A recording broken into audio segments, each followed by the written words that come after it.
여러분 안녕하십니까? 뉴스라이브 문을 엽니다. 한 온라인 쇼핑몰이 재미있는 통계를 발표했습니다. 지난 10년간 전국에서 온라인 쇼핑을 가장 많이 한 지역이 어딜까? 이 빅데이터를 분석해보니 서울 강남구라고 합니다. 이어서 송파, 화성, 관악, 서초 순으로 나타났는데 1인 가구의 증가와 신도시 입주 등이 영향을 미친 것으로 분석되고 있습니다. 이 거주 유형에 따라서 소비 패턴도 달라지는 모습입니다. 오늘도 많은 소식 준비했습니다. 2월 20일 뉴스라이브 지금부터 시작합니다. 오늘의 헤드라인입니다. 서울 외곽순환도로 북부 구간의 통행료가 다음 달 말부터 인하될 전망입니다. 인하폭은 33% 안팎입니다. 서울시가 발표한 음식물 쓰레기 절감량의 산출 기준과 비싼 RFID 기기에 대해 논란이 제기되고 있습니다. 아차산 등산로 정비 사업이 추진됩니다. 올 7월까지 계단과 펜스 정비, 산사태 예방 사업이 이루어집니다. 어제 낮 구로구 신도림동의 한 철근 작업장에서 불이 나 60대 작업자 1명이 숨졌습니다.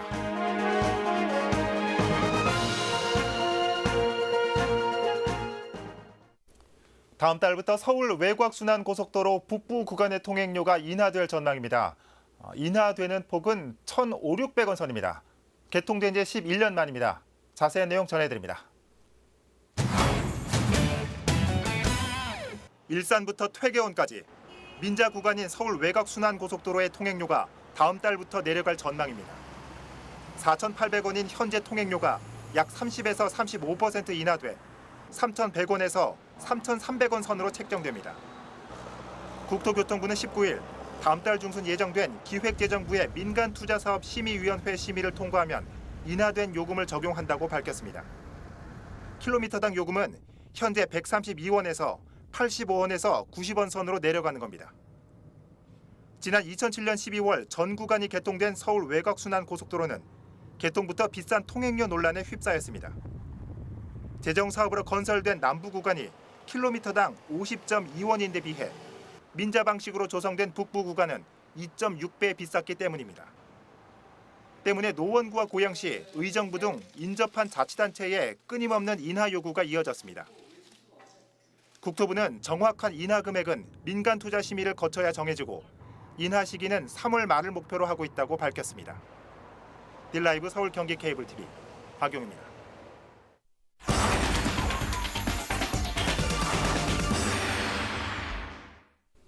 서울교통공사가 운영하는 7호선 반포역에 디지털 시민 안전체험관이 문을 열었습니다. 지하철에서 일어날 수 있는 모든 화재 상황을 체험하고 이 대처법을 배우는 곳이라고 합니다.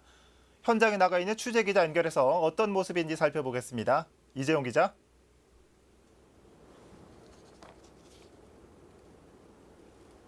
이재용 기자. 네, 저는 지금 7호선 반포역에 위치한 디지털 시민 안전체험관에 나와 있습니다. 네. 자, 이 기자 먼저 이 디지털 시민 안전체험관 어떤 곳인지 소개 좀 해주시죠.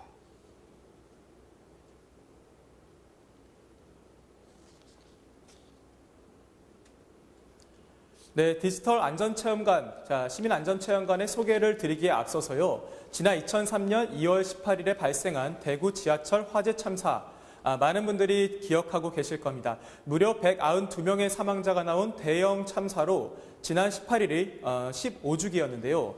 이런 사고를 막기 위해서, 예방하기 위해서 서울교통공사가 이 디지털 시민 안전체험관을 마련했습니다. 보다 자세한 소식을 전달해 드리기 위해서 안으로 들어가서 계속 설명드리겠습니다. 예.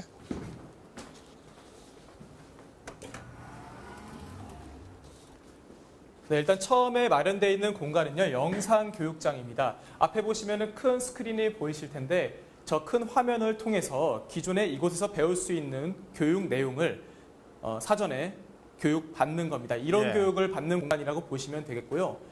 제 뒤에 보시면 이렇게 VR 체험장이라고 써 있는 모습 보실 수가 있겠습니다. 자, VR이라고 하는 것은 즉 가상현실이라고 좀 이해를 하시면 되겠는데요. 같이 좀 더 이동을 해보겠습니다. 예. 네, 쭉 들어오시면서 아마 보이시겠지만 양쪽에 여러 기기들이 놓여 있습니다. 총 10곳의 부스가 마련이 됐는데 이 10곳의 부스에는 보시는 것처럼 자, VR 고글과 작동 기기들이 놓여 있습니다. 자, 이곳에서는요, 기존의 실전과 같은 체험이 가능한데 예. 고글을 쓰고 조정 버튼을 이용을 해서 체험을 하는 겁니다. 비상 전화를 통해서 신고도 하고 화재를 진화한 뒤에 마스크도 써보고 자세를 낮춰서 탈출하는 등의 방법들을 배워보는 곳인데 총 크게 3가지 내용으로 구성이 되어 있습니다. 첫 번째는요, 승강장에서 화재가 났을 때가 있고요. 두 번째는 열차에서 폭탄이 터져서 화재가 났을 때 예. 승강장으로 대피하는 것과 세 번째는 터널로 대피하는 방법이 있습니다. 총 이 3가지로 구성된 내용을 이곳에서는 사전에 실전과 같은 체험을 해볼 수가 있는 겁니다. 자, 조금 더 이동을 좀 더 해보겠습니다. 자, 뒤에 보시면 자, 심폐소생 교육이 있는데 같이 이동해 보겠습니다. 예.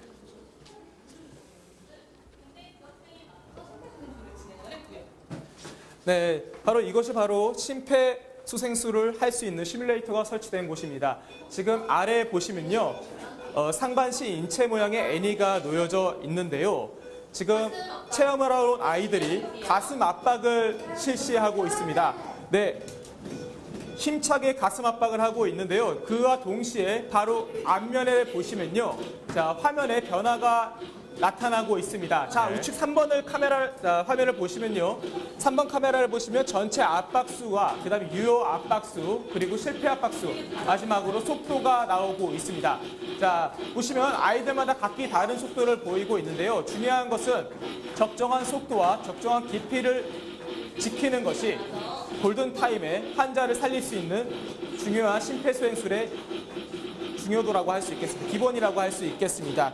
자, 이곳에서는 이것 이외에도요, 필요에 따라서 사용할 수 있는 자동 심장 충격기도 이제 이용을 해볼 수가 있겠고요. 그 뒤에 보시면은 소화기를 통해서 화재를 진압할 수 있는 공간도 마련이 돼 있습니다. 예. 이 밖에도 서울교통공사는요, 오는 8월까지 전동차 운행과 같은 추가적인 가상 콘텐츠도 마련을 할 계획에 있습니다. 예. 이렇게 체험 위주로 되다 보니까 우리 아이들에게도 굉장히 유익한 교육 콘텐츠가 많은 것 같습니다. 이 기자, 마지막으로 이 체험을 하려면 어떻게 해야 하죠?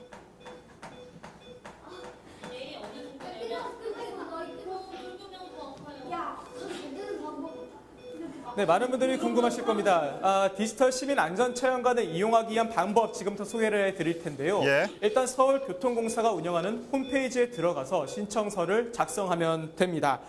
체험 대상은 만 12세 이상인데요. 혹시라도 12세 이하의 자녀분과 함께 교육을 받고 싶은 분이 계시다면 부모님이 동반하면 이용이 가능하니까 큰 걱정하지 않으셔도 될 것 같습니다.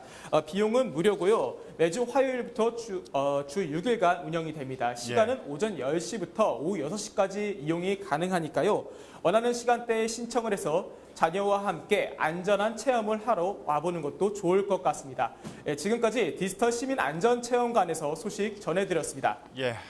이재용 기자였습니다. 자, 요즘에 각종 안전사고에 대한 경각심이 많이 높아졌죠. 이 안전과 관련된 교육은 아무리 과해도 지나치지 않을 것 같습니다. 새로 문을 연 디지털 시민 안전체험관 연결해봤습니다.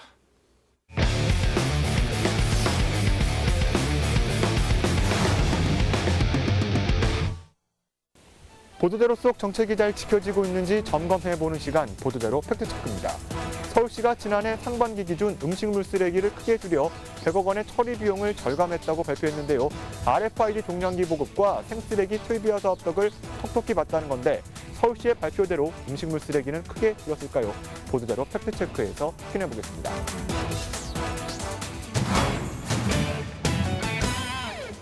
서울시가 지난해 9월 배포한 보도자료입니다. 2017년 상반기까지 서울시에서 발생한 음식물 쓰레기 총량은 49만 톤, 전년 같은 기간 발생량인 55만 톤보다 약 5만 6천 톤이 줄었다고 설명하고 있습니다.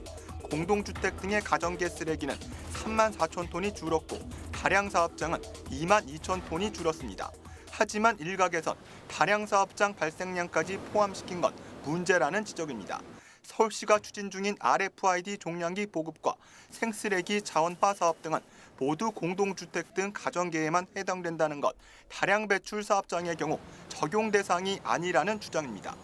실질적으로 그 RFID나 생쓰레기는 주로 공동주택에만 적용이 됐던, 그다음에 다른 배출 전체 음식물에 줄어든 것처럼 그리고 그것에 대한 기여한 공이 예를 들어서 RFID라든지 생쓰레기 자원화 쪽이었다고 그 서울시가 보도한 건 잘못된 거죠. 여기에 배출량 자료 역시 신뢰도가 떨어진다는 지적입니다. 폐기물 관리법에 따라 발양 사업장은 지자체가 아닌 업소 자체적으로 음식물 쓰레기를 처리해야 합니다. 법에 서정한 배출량 신고 횟수는 연 1회, 1년에 한 번만 구청에 보고하면 됩니다. 그런데 서울시는 자치구의 월 보고를 받고 있습니다. 법적 기준을 넘어서다 보니 업주 입장에선 구청에 보고할 이유가 없고 결국 자치구는 한 달 추정치를 시에 보고하고 있는 실정입니다. 법적으로 그 다른 사업장에서 아까 말씀드린 것처럼 연복을 받잖아요. 서울시가 이제 보고를 할 때는 전년도 이제 그 통계 발령을 받아서 이제 추정치로 매월 보고를 하고 있는 거거든요. 서울시는 이 같은 상황을 알고 있지만 월별 통계를 내기 위해선 어쩔 수 없다는 입장입니다. 원래 1년에 한 번씩 보고를 받는 거예요. 신뢰성은 떨어지겠죠, 이거는. 근데 이제 그 통계 관리를 하기 위해서 여기도 뭐 무슨 있겠죠. 그거는 무시하고 구청은 믿어야 된다는 거, 믿는 게 맞는 것 같아요. 현재 서울시 음식물 감량 정책 가운데 핵심은 RFID 종량기 사업. 서울시는 지난해 상반기 기준 100억 원의 처리 비용을 줄였다고 밝혔지만 핵심 사업인 RFID가 설치된 공동주택만 한정해보면 절감 비용은 26억 원이 됩니다. 2017년 한 해 서울시 전체 RFID 설치비는 70억 원, 절감 비용보다 설치비가 더 많이 들고 있는 실정입니다. RFID 한 대를 유지하기 위해선 전기료와 통신비 등의 고정비가 추가 발생되며 기계 수명 또한 길어야 7, 8년입니다. 대화하고 있어요. 수입이 얘기가 나오고 있어요. 지금 2012년도 했잖아요. 그죠? 지금 18년이니까 대비를 해야죠. 대비해야 되는데 지금 그 입장에서는 또 이거를 예산으로 사준다는 거는 어려운 것 같고. 서울시 보도자료를 분석한 결과 감량정책 대상이 아닌 대규모 업소까지 포함시켜 총 발생량에 오차가 생겼고 실제 발생량도 다를 수 있음이 입증됐습니다. 특히 서울시 감량정책의 핵심인 RFID 사업의 경우 고정비와 수리비가 추가 발생해 별도 예산 집행은 불가피한데요. 때문에 감량정책이 가진 명암에 대한 객관적 분석이 요구되고 있습니다. 보도자료 팩트체크였습니다.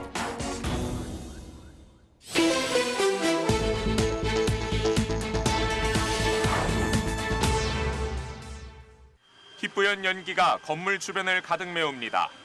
소방대원들은 연기가 나는 문틈 사이로 물을 뿌리며 화재 진압에 안간힘을 씁니다. 어제 낮 2시 30분쯤 서울 구로구 신도림동의 철근 작업장에서 불이 나 한 명이 숨지는 사고가 발생했습니다.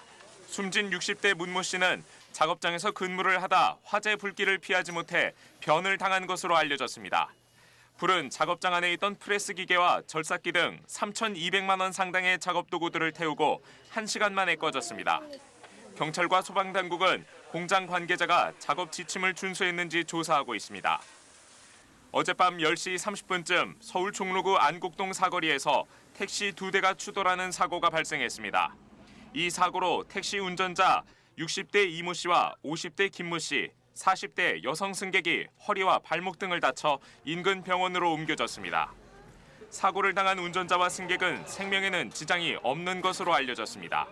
경찰과 소방당국은 사거리에서 이 씨의 택시가 좌회전하다 직진하던 김 씨의 택시와 충돌한 것으로 보고 있습니다.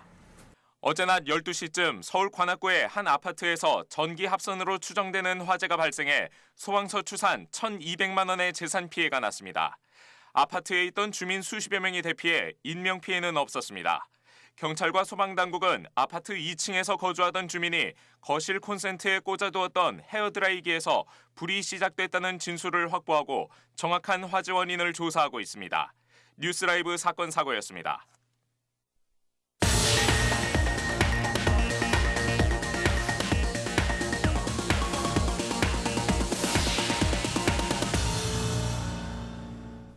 광진구 아차산은 낮은 산세 그리고 편리한 교통 여건 때문에 많은 시민들이 찾는 곳입니다. 시민들이 보다 편안한 환경에서 산에 오를 수 있도록 이 등산로 개선 사업도 펼쳐지고 있습니다. 박영찬 기자가 취재했습니다. 길 양옆으로 나무 울타리가 보입니다. 가까이에서 보니 지지대가 부러지거나 빠진 곳이 눈에 띕니다. 목재로 된 계단은 군데군데 들뜨거나 패였습니다. 아차산으로 향하는 등산로 일대입니다. 등산객들의 편의를 위해 계단과 울타리가 설치됐지만 발을 헛디디거나 미끄러질 경우 안전사고가 우려될 정도로 시설이 노후화됐습니다. 겨울에는 눈이 많이 오고 막 얼음 몰고 그러니까는 언덕 쪄가지고 미끄러워요. 개선해줬으면 좋겠어요. 이렇게 낡은 등산로를 개선하기 위해 광진구가 등산로 정비 사업을 추진합니다. 공사 구간은 아차산으로 진입하는 광장로 1가길부터 아차산 정상길까지 총 2km. 실족 사고 위험이 있는 흙비탈길과 비포장 노면에 목재 계단과 펜스를 설치하는 겁니다. 또한 올 여름 장마철 기간 동안 발생할 수 있는 산사태 등의 사고를 예방하기 위한 정비 사업도 진행될 예정입니다. 광진구청은 이번 공사를 통해 노후된 시설로 야기될 수 있는 안전사고를 사전에 방지하고 시민들이 보다 쾌적하게 아차산을 등산할 수 있는 환경을 조성해 나가겠다는 계획입니다. 총 1억 3천만 원 규모로 진행될 이번 등산로 정비 사업은 올 1월부터 시작해 7월 마무리를 목표로 진행됩니다. 딜라이브 서울 경기 케이블 TV 박영찬입니다. 취약계층의 아이들은 경제적 혹은 시간적 부담 때문에 건강검진을 받는다는 게 쉽지 않은 경우가 많습니다. 이런 가운데 지역아동센터 아이들을 대상으로 무료 건강검진을 마련하고 있는 곳이 있습니다. 보도에 태윤형 기자입니다. 허리 피고 주먹에 힘주세요. 강동구의 한 지역아동센터. 아이들이 순서를 기다리며 피를 뽑습니다. 다른 한쪽에선 체중과 키를 재며 영양 상태를 점검받습니다. 1년에 한 번 건강검진을 받는 날입니다. 대체적으로 한부모 가정 아이들이 굉장히 많아요. 그 아이들을 데리고서 이제 건강검진 하기도 어렵고 병원에 데려가기도 어려운 상황이거든요. 그런데 저희가 이제 지역아동센터에서 매년 한 번씩 이렇게 건강검진을 해줘서 부모님들이 편안하게 또 생업에 종사할 수 있게끔 해주고. 지역아동센터 아이들의 건강관리를 위해 광동구 보건소와 지역 의료기관이 손을 잡았습니다.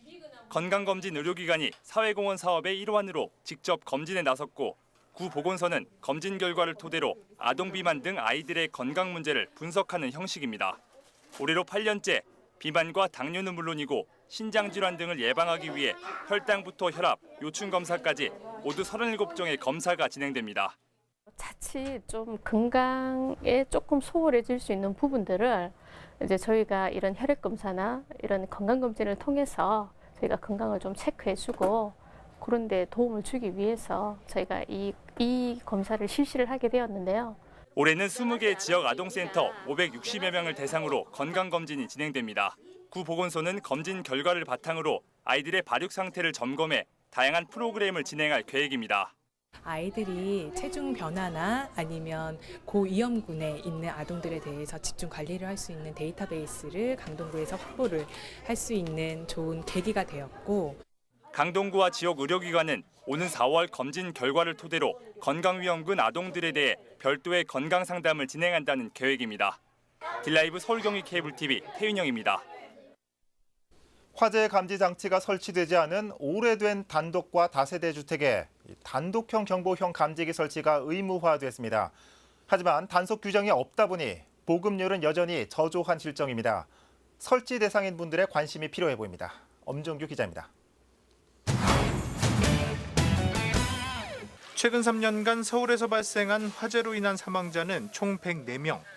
이 중 주거시설에서의 사망자가 79명으로 가장 많았고 이 중 단독주택이 54%를 차지했습니다. 인명피해가 집중되고 있는 주택에 대한 대책이 요구되고 있는 상황. 이에 따라 지난해부터 단독 경보형 감지기와 소화기 등 주택용 소방시설 설치가 의무화됐습니다. 소방당국이 다양한 방법으로 주택용 소방시설 설치를 독려하고 있지만 보급률은 절반에도 미치지 못하고 있는 것으로 나타났습니다. 설치 대상은 아파트를 제외한 단독주택과 다세대와 연립 등 공동주택.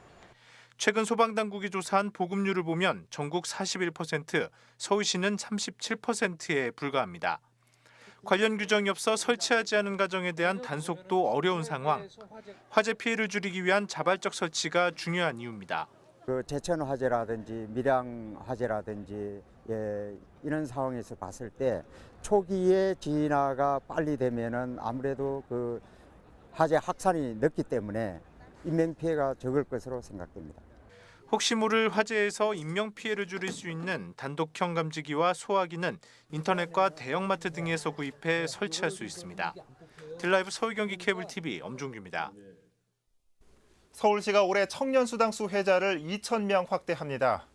취지와 맞지 않는 특급 호텔과 카지노, 유흥주점 등에는 수당을 사용할 수 없다고 밝혔지만 사용 범위를 두고서는 여전히 의견이 분분합니다.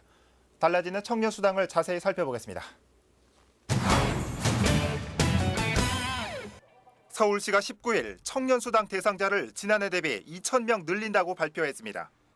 올해 총 7,000명이 지원받을 수 있는 것. 이달 20일 기준으로 서울시 가구 중위소득 150% 이하인 만 19세에서 29세 미취업 청년이 지원할 수 있습니다. 다음 달에는 4,000명 내외를 우선 선발하며 가구 소득과 미취업 기간, 부양가족 수 등이 고려됩니다. 선발되면 최대 6개월까지 매달 50만 원씩 지원받습니다. 서울시는 이를 통해 체계적인 구직 활동에 도움이 된다는 입장. 지난해에는 대상자의 99.2%가 만족감을 보였다는 겁니다. 하지만 사용 범위는 여전히 갑론을박입니다. 청년수당 카드로 여전히 노래방과 모텔 사용 등이 가능하다는 비판에 대해 서울시는 지방 취업과 취업 준비 과정에서 충분히 사용할 수도 있다는 입장. 오히려 긍정적인 부분이 많다는 겁니다. 한편 서울시의 청년수당 신청은 다음 달 2일부터 13일까지 진행됩니다. 딜라이브 서울 경기 케이블 TV 박용입니다.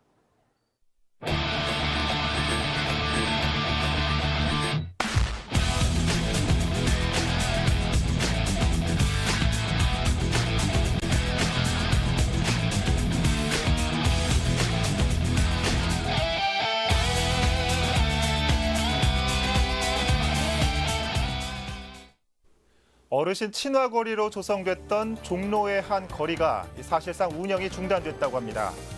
서울시가 예산이 없다는 이유로 1년 만에 거의 백지화된 건데요. 관리 부실 논란에 이어서 아예 사업을 접어버린 서울시가 비난을 피해가기는 어려울 것 같습니다. 즐거울 낙자에 기쁠 희자를 썼던 이 거리가 떨어질 낙, 기쁠 희자로 전락하고 있습니다. 뉴스라이브 마칩니다. 시청해주셔서 고맙습니다.